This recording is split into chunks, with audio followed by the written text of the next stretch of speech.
Welcome to Tennis Spin, where we put our spin on your tennis. Guys, knowing what I know now about running a pro shop, would I still do it? Stay tuned.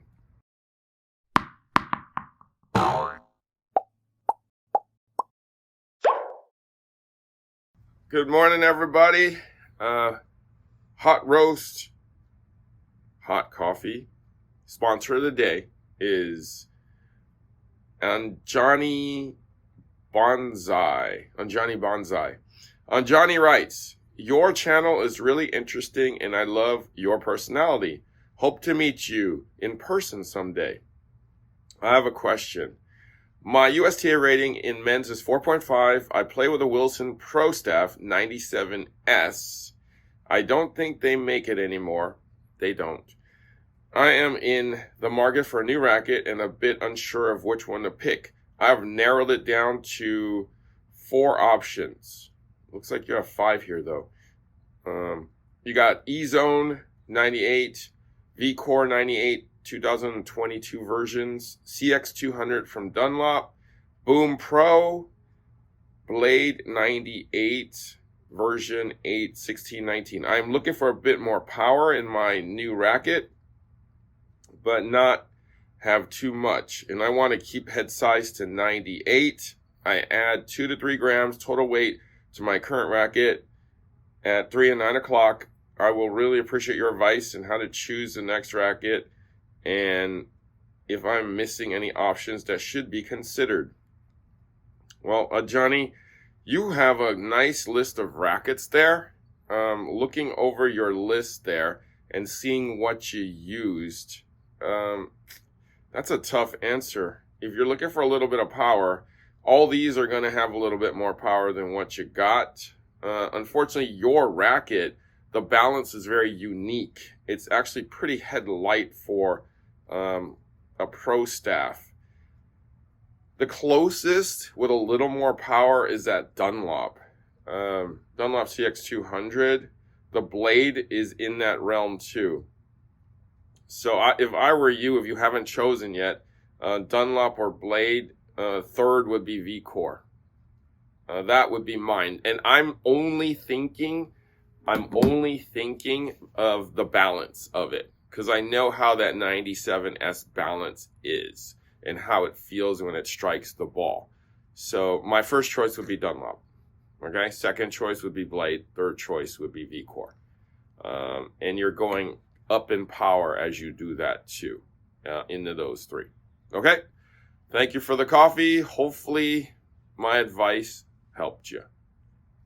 All right, so if you want to sponsor my dark roast, piping hot coffee of the day, network is buymeacoffee.com/tennis spin. Thank you so much to everybody for keeping it going. I appreciate all of you. It's Verona today, and I like this Verona actually. Okay, so question actually came from a viewer. Here we go. From Jordan here. Jordan Schwartz. "Hey man, thanks for all your content on YouTube. I bet you get this question all the time. So here goes yet another instance. Knowing what you know now, would you still consider or suggest someone open up a tennis shop? I live in Miami in a highly populated area with no tennis shop nearby. You have to drive. Curious to know if stringing rackets brings in enough profits to want to actually open up a retail shop. Thanks in advance." Jordan, that is a great question.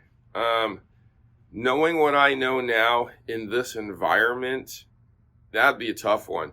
You kind of have to know your market. Since there's nothing where you are, I would probably say yes, because if people have to go, 20 miles, 15 miles, I mean, that's a hassle. They usually try to find somebody local, and I'll bet a lot of people are either bringing it to the local club, if there is one, or having somebody's friend's kid or somebody like the local pro stringing out of their house do the stringing for them there.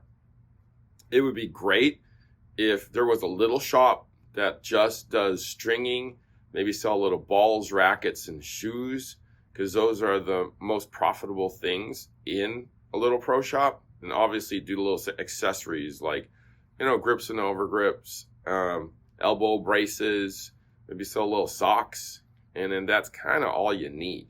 So, I mean, my buddy Ivy over in DC, her shop's like 400 square foot. So that's kind of all you need.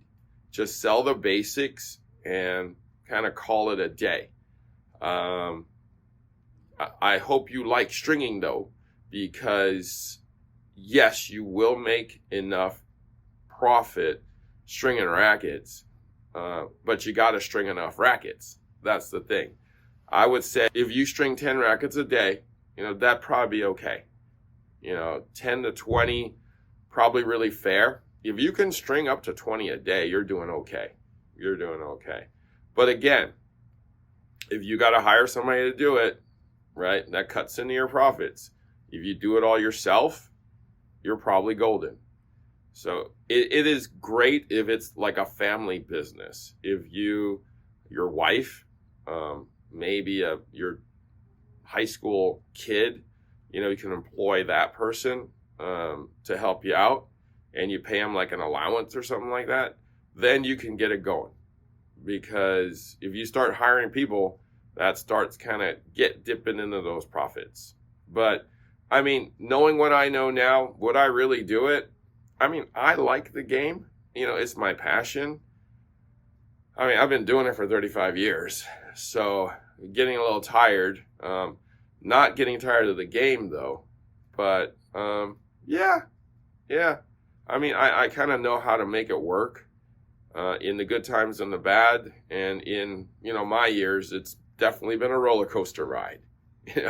So 2008 wasn't great, that recession, and we might be going into another recession at this point. So you kind of have to weather it, be smart about, where you choose your shop, make sure you're not paying too much rent, and, you'll have to, it's like, it is running your own business, and it is not easy, okay? So make sure you know how to string, and make sure you know how to string fast and accurate, because that, as you said, will be your bread and butter, because you can make enough stringing. Okay, Jordan, I hope I answered your question. Good luck if you decide to open up your own shop in Miami there.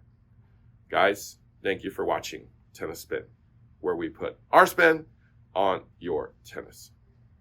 So what is this thing? I don't know. It says satisfying pops, though. It's kind of interesting. Harry, are you ready? I'll be right there. We really wanted to go hit before we had to leave town. Ian, I don't mean to be rude. Give me a second. We gotta get... Well, Harry said, I actually wanted to go hit. Harry! I'm coming. Can you hurry it up? I don't mean to be rude, but we have an Uber coming. Okay, it's a little tight. I'll be right there. We're gonna miss our flight. It's Yeah. not worth it for... Harry, come on. Kind of last chance, man. We got to go. All right. Almost there. There. Harry, it's been great working with you. We got to take off. Good luck, man. Thanks, Harry. Whoa. Good luck.